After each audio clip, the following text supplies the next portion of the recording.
אחי, מה קורה? מה קורה אחי? נו, מה אתה עושה? תפסת אותי באמצע שער. מה? איזה קטע אחי, גם אני דופק שער. די. כן אחי, איזה קטע. רגע, אני דופק שער. איזה כיף. קיצר, השיר עוד מעט מוכן, אז שתדע שהשיר מוכן. טוב, אתה יכול לשים? יאללה, שומע אחי, שים את השיר שנייה. כן, נו אחי, שים. תכינו את המיקרולים שלכם, זה שיר חזות.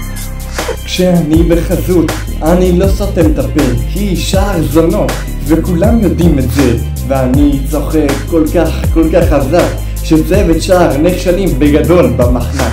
אבל שלא תחשבו ששער עובדים קשה, הם המזכירות שלנו, ועצו לי להכין את הקפה. עם ילד כמו ענבר שהוא ילד נזלת, אין ספק שיקראו לכם על שם של דלת.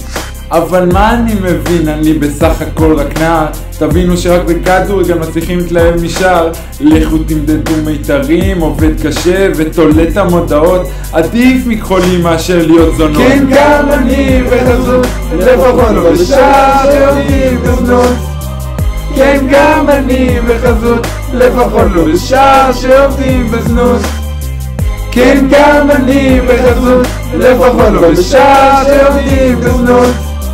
כן, גם אני בחזות, לפחות לא בשער שעובדים בזנות. מחכה לשישי כדי לדפוק את שירי, בשולחן הקידוש זה רק את ואני.